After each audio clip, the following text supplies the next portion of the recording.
Je sais comment les vainqueurs sont désignés à l'avance dans un combat de catch. Bah... Explique. Explique. Bah dis-le. Balance. Enfin dis.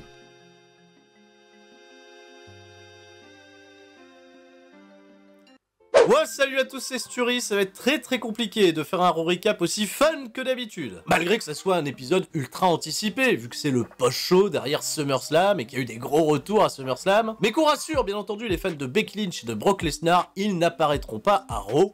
Puis quoi encore? Mis à part dans quelques petites photos recap de l'événement, diffusées au public de San Diego qui était bien ravi d'applaudir pour Becky Lynch et Brock Lesnar, mais c'est tout. Vous aurez juste le droit à des photos et on reprend Raw comme avant, Raw chiant, avec plein de on nous remontre, plein de replays, sans aucune raison, et peut-être des nouvelles intrigues pour construire Extreme Rules, qui arrive, je le rappelle, le 26 septembre, qui sera le prochain challenger de Bobby Lashley. Oui, je parle déjà de prochain challenger, parce que même si Goldberg, il s'est fait buter son gamin à SummerSlam, tu penses quand même pas qu'il a un rôle le lendemain pour essayer de venger l'honneur de son fils? S'en bat les couilles. Et puis aussi, c'est très particulier pour moi d'enregistrer ce Raw recap juste après avoir visionné Ilya Dragunov contre Walter à NXT TakeOver 36. J'ai pas encore pris le temps de regarder l'intégralité du show, je suis spoilé sur les résultats. Malheureusement, pour des questions d'emploi du temps, de planning, ça va être très compliqué pour moi d'en faire un qu'est-ce qui s'est passé digne de ce nom. Je tenais sincèrement à m'en excuser, mais justement, parlant d'excuses, j'en ai une très bonne. Ça fait quand même depuis quelques semaines que Vince McMahon, Nick Khan, Bruce Pritchard, John Laurinaitis, ils m'ont bien fait comprendre que NXT, c'est pas important, hein. Bah quand on voit le traitement du champion Karrion Kross dans le roster principal, hein, bon maintenant ils ont plus d'excuses, il est plus champion, ils peuvent en faire ce qu'ils veulent. Découvrir justement ce qu'ils en font de Karrion Kross, c'est très amusant. Donc, cette frustration de voir un tel combat se produire devant 300 personnes, quand WWE a la capacité de prendre une autre salle un peu plus grande, une arène, un stade, bon peut-être pas quand même, mais de rendre véritablement justice à l'art et à la performance qu'ont livré Ilya Dragunov et Walter, qui, voilà, met fin à son règne de plus de 800 jours en tant que champion UK, et WWE, ils insistent, pourtant, en nous disant que c'est le champion avec le plus long règne de l'ère moderne, et ben ça pique, ça sent le respect. Et c'est ainsi qu'on va parler de Monday Night Raw, et même j'ai pas envie d'en parler tout de suite, j'ai envie de parler avant ça d'Adam Cole, vous le savez, il a perdu à NXT TakeOver, son contrat il est censé prendre fin à la WWE, il était pas à Raw hier soir, absolument pas. Il est d'ailleurs fortement pressenti pour aller rejoindre ses copains de l'élite, vu les teasings absolument plus subtils que les mecs sont en train de nous faire sur les réseaux sociaux. Préparez-vous, amoureux d'NXT, à dire Adam Cole, bye bye. C'est pas de moi, évidemment.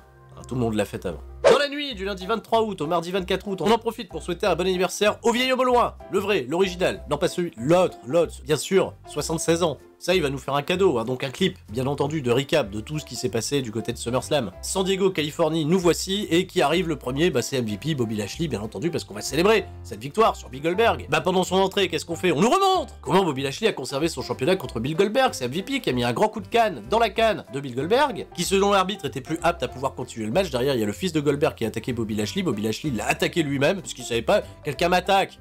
Moi je contre-attaque. Goldberg il a dit à Bobby Lashley, je vais te tuer, mais il devra attendre au moins peut-être l'Arabie Saoudite, parce que si le mec il a vraiment les nerfs, vous inquiétez pas, il va pas se pointer à Raw. Bah non, il y a un type qui a agressé mon gauche, je me pointe pas en Californie derrière, je rentre à ma maison. Donc voilà, MVP Bobby Lashley qui nous accueille, et que va faire MVP? Il va, tout simplement, nous répéter tout ce qui s'est passé hier. Donc on nous réexplique ce qu'on nous a déjà remontré, mis à part le coup de canne et avec beaucoup de mauvaise foi. MVP va demander à Bobby Lashley s'il présente des excuses à Goldberg, il va lui dire va en enfer, et derrière la musique de Damien Priest. Ah bon? Bah ouais, Damien Priest il s'est dit tiens, moi j'ai gagné mon championnat des États-Unis, je suis pas un froussard, et puis je rappelle quand même que Damien Priest il est invaincu en 1 contre 1 depuis qu'il est dans le main roster. Pas mal. Damien Priest qui vient jouer les seniors sous une pop plutôt agréable et provoquer Bobby Lashley à l'affronter ce soir en 1 contre 1. Après une petite joute physique entre les deux, on a bien compris que Bobby Lashley il acceptait, le temps d'aller à la pub, de revenir de la pub, le temps que Bobby Lashley déjà il se change. Et vu que la pub aux États-Unis elle dure 3 minutes, Bobby Lashley il s'est changé quand même super vite. Parce que Damien Priest il était déjà au ring, il l'a attendu, Bobby Lashley il a refait une entrée complète, et dans un match où il va être très compliqué de prendre une décision claire sur qui va remporter la rencontre, on a fait ce qu'on aime faire à la WWE, une disqualification au Sheamus au bout d'1 minute 30 qui est venu attaquer Damien Priest. Notre ami kebabier Drew McIntyre il a fait le save, il est venu sans son épée, il a recroisé le fer comme ça pour rigoler avec son vieux copain Bobby Lashley, on est reparti à la pub à nouveau. Les fantômes d'Adam Pearce et de Sonya Deville ont validé un match par équipe et on est parti, 14 minutes de chouette action, même plutôt intéressante si on veut valider Damien Priest à un niveau supplémentaire au sein de la compagnie, qui vont, cela dit, se solder par, encore une fois, un finish à la pisse. Bobby Lashley, malgré une entente cordiale avec Sheamus pendant l'intégralité de la rencontre, va décider de se barrer et de rentrer à sa case, laissant Sheamus seul face à son sort, à savoir le Claymore Kick de Drew McIntyre qui remporte la victoire.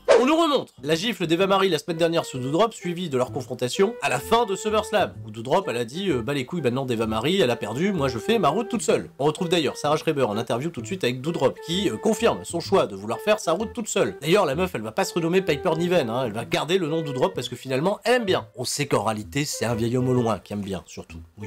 Et au moment où elle s'y attendait pas, et nous non plus, figurez-vous, Eva Marie, elle va l'attaquer, elle va l'éclater avec une caisse, tu sais, dans lesquelles tu ranges, tu vois, le matos, etc., d'éclairage à roulette, et bam, elle l'a envoyé sur la gueule de Doudrop, courtoisie de l'Evolution, voilà. On retourne au ring pour un prochain combat, et on découvre, sous un air totalement pantois, le nouveau look de l'ancien champion NXT Karrion Kross. Et ils lui ont mis un petit casque. Ah, attends, ils lui ont mis un petit casque et également des jolies bretelles rouges. C'est pas mal. Bien entendu, les références vont bon train sur les internets, et on peut le comprendre, parce que Karrion Kross, oui, bah, déjà il a plus Scarlett. D'ailleurs, je me pose la question si finalement elle devient pas la Sable de Marc Mero des années 90. Karrion Kross, cela dit, le pompier BDSM, il va battre Ricochet dans un combat d'1 minute 30. Même pas avec la Gilbert Beko Slipper, parce qu'il met plus la main derrière la tête, il a juste fait un slipper et il a gagné. Ricochet s'est fait squash, je pense que c'est ça qui est le plus dramatique dans l'histoire, hein, alors qu'on a des mecs comme Drew Gulak, Lince Dorado, qui auraient très bien pu faire le taf. Tant pis pour le momentum accumulé ces dernières semaines de Ricochet, qui avait remporté des matchs tag et qui avait fait des bonnes perfs, notamment face à Sheamus. Retour à la case départ. On nous remontre l'interview post-show diffusée sur les réseaux sociaux de SummerSlam où Logan Paul s'est entretenu de manière très cordiale avec Baron Corbin. Il l'a traité de trou du cul. Un Logan Paul qu'on retrouvera un petit peu plus tard comme l'invité de Moist TV, mais avant on le voit backstage avec les Viking Raiders qui font la promotion de leur nouveau t-shirt. Bon.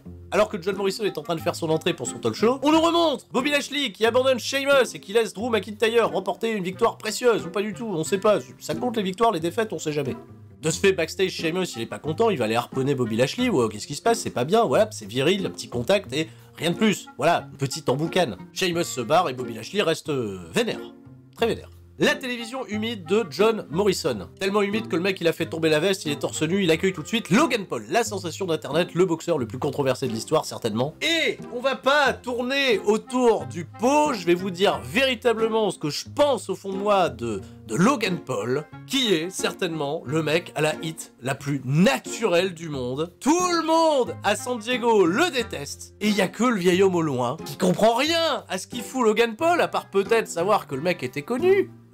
Il fait un peu de boxe avec Mayweather, mais par contre il est pas au courant que les gens le détestent. Alors ils veulent le portrayer comme un babyface, et Logan Paul il est, tu sais, il est un petit peu le cul entre deux chaises, il fait ouais vous me détestez, mais normalement je suis censé être le gentil dans l'histoire du côté de Morrison. Il y a le Miz qui va venir justement pour pouvoir provoquer Logan Paul, et Logan Paul, putain il peut pas se retenir de...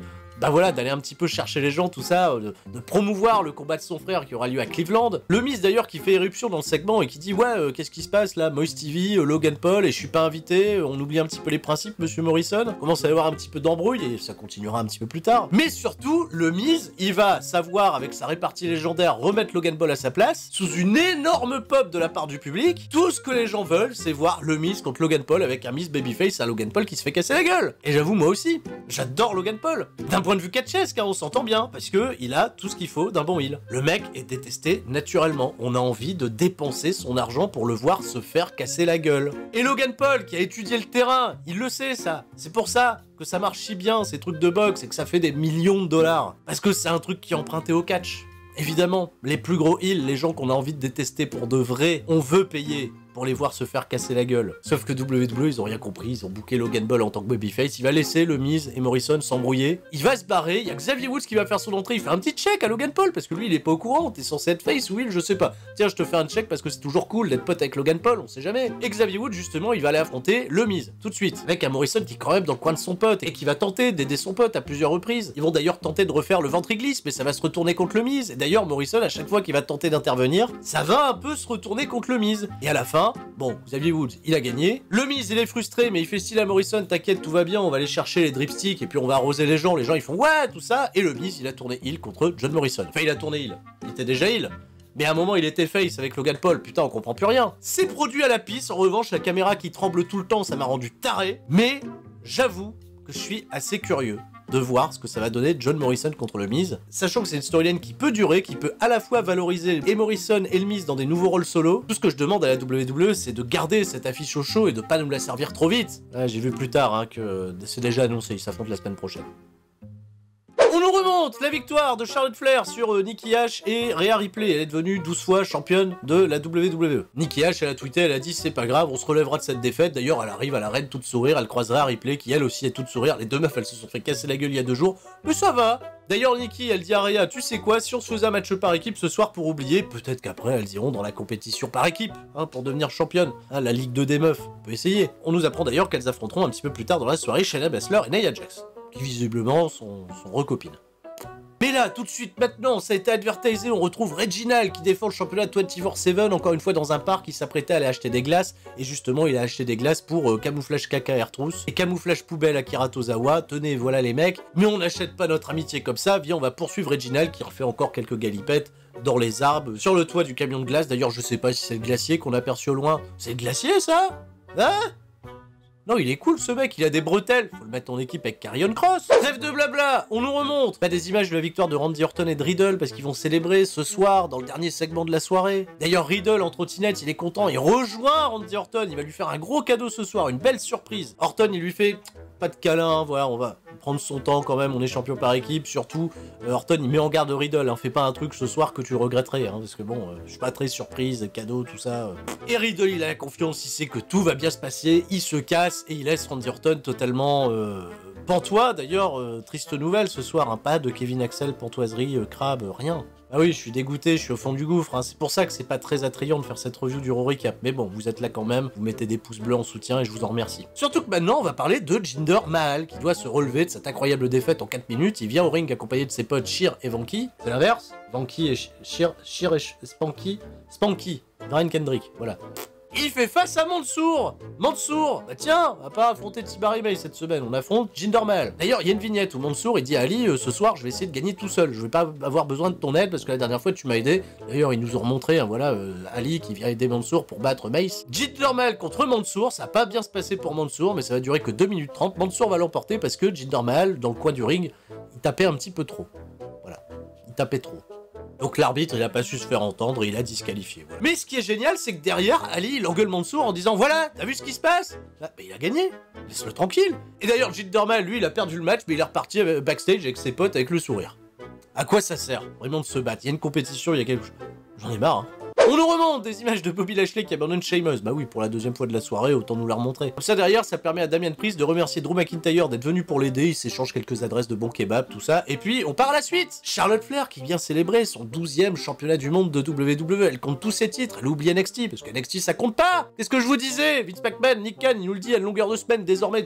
Ça compte pas. Elle va faire que se vanter, bien entendu, de ses grands accomplissements. Rien de très intéressant, mais suffisamment prenant pour que le public la cheer. Voilà. Elle se fait pas huer, Charlotte Flair, les gens sont contents de la voir. Qui ose venir me défier? Il y a Lily. Et bah pas Lily, Alexa Bliss surtout, parce que Lily elle se déplace pas toute seule, il y a Alexa Bliss qui la porte. Elle vient comme ça défier Charlotte Flair du regard et lui dit on vient juste te dire bonjour. Et ça s'arrête là. On nous tease subtilement, le Alexa Bliss, Charlotte Flair, je sais pas où il va nous emmener. Si elle catch, ça peut être bien. Parlons de bon catch féminin, Nia Jax qui avait volé le show la semaine dernière. D'ailleurs, on nous a remontré les images, elle a tenté de faire le bullseye drop et Charlotte Flair, elle lui a volé le tag. Elle s'en vante d'ailleurs backstage à Shayna Baszler en disant t'as vu, je prends des opportunités. Ouais, mais t'as vu, tu fais équipe avec une autre meuf, t'as plus confiance en moi, mais je pensais qu'elles avaient splitté, je comprends plus rien. Donc là, ce soir, elle se dit si on est sur la même longueur d'onde, on le sait, on peut être la meilleure équipe de cette division féminine. En même temps, quand on voit les autres équipes, on se dit bah ouais, par défaut, j'ai envie d'être d'accord avec elle. Un peu plus tôt dans la soirée, on nous avait remontré également le même clip que la semaine dernière d'Elias, bah tout simplement parce que là, on nous en montre un tout nouveau. Elias, après avoir enterré Elias, avoir fait cette tombe, etc., pour mettre fin à sa carrière, il a un petit chapeau de cow-boy et il sera certainement babyface par la suite. J'en sais rien. Nikki H et Rhea Ripley contre Shayna Baszler et Nia Jax, ça va durer un peu plus de 10 minutes. C'était pas si dégueulasse et c'était très étonnant de voir que Nia Jax était clairement la catcheuse la plus over des 4 présentes sur le ring. Et elle s'amuse, elle continue de faire des sting face, de teaser des banzai drops, de reprendre certaines mimiques un petit peu douteuses. Mais ça amuse les gens, c'est fun, nouveau t-shirt dans la boutique, je le rappelle. Merci à Ravage pour cette belle collaboration. Et la Misco qu'on attendait tous est arrivée. Nia Jax et Shayna Baszler, elles se sont télescopées, elles se sont mal comprises et Shayna Baszler, elle a repris ses vieilles habitudes, hein, de perdre les combats. Victoire de Rhea Ripley qui célèbre avec Nikki H et peut-être une nouvelle amitié naissante pour aller vers les championnats par équipe, qu'on rappelle détenus par Tamina et Natalia. Chouette programme en vue pour Extreme Rules. Ça peut être bien. Est-ce qu'on est prêt pour le dernier segment de la soirée? Bah non, pas encore, on nous remontre à la trahison du Miz sur John Morrison, et John Morrison, backstage, il fait une promo en disant que, ouais, il a compris le message, et que, désormais, le Miz, fais gaffe à ton cul. Et Riddle, c'est bon, il arrive en trottinette pour célébrer, voilà, les claquettes, les oiseaux! C'est les mêmes oiseaux qu'à SummerSlam, ça y est, ils sont verts, ils sont kakis, ils sont tout rigolos. Ils sont partis à la pub, au retour de pub, ils ont mis un beau tapis rouge, ils ont mis des ballons, tu vois, au poteau des rings, Randy Orton, il fait son entrée, et Riddle, il est tout content, la foule aussi, t'imagines, la pop, elle est super organique, hein, les gens, ils apprécient Riddle et Orton comme pas permis, ça. Si, tu comprends le succès, mais t'as plus l'habitude de voir un public aussi enthousiaste à l'idée de voir des superstars. Et ben ça marche, et Riddle, il va faire quelque chose de touchant pour Randy Orton, il va lui offrir sa propre trottinette. Voilà, il a la sienne, et dessus il est marqué RK-Bro, elle est toute jolie, il y a des pompons, tout ça, Randy Orton, il sait pas trop, tu vois, il se dit, bon, qu'est-ce que je vais foutre avec une trottinette? Il a pas le temps de dire grand chose que AJ Styles se pointe, accompagné d'Omos, qui va donner un micro à AJ Styles. Ils veulent récupérer leur championnat par équipe, ça vous en doutez bien. Mais surtout, AJ Styles, il va nous éclaircir sur un point. Riddle, t'es super sympa avec Randy Orton, mais t'as bien vu que le mec,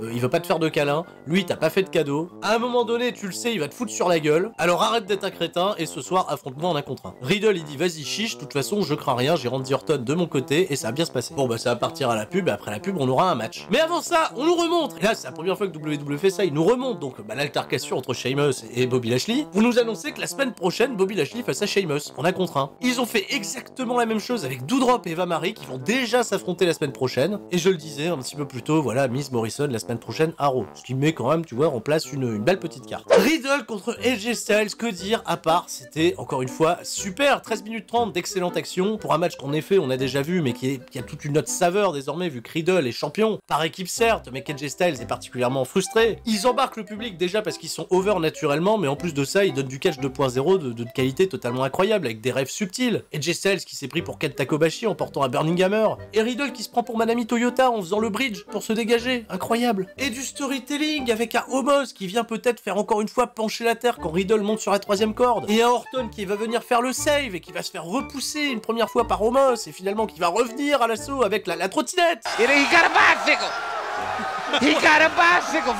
Il va défoncer Omos à coup de trottinette, la trottinette que Riddle lui a offert, c'était super, les gens étaient fous. Et derrière, Riddle en a profité pour remporter la victoire sur AJ Styles, célébration à la fin, tout était bien. Un épisode de Raw qui valait vraiment le coup pour cet angle. Mais aussi, et ça c'était très intéressant à regarder, et je vous le recommande, le segment avec John Morrison, Logan Paul. Bon, le heel turn du Miz est cool, mais putain, qu'est-ce qu'il a été mal produit, frère, c'est horrible. C'est tout pour moi. Pour ce dernier Raw recap, avant, je ne sais pas quand.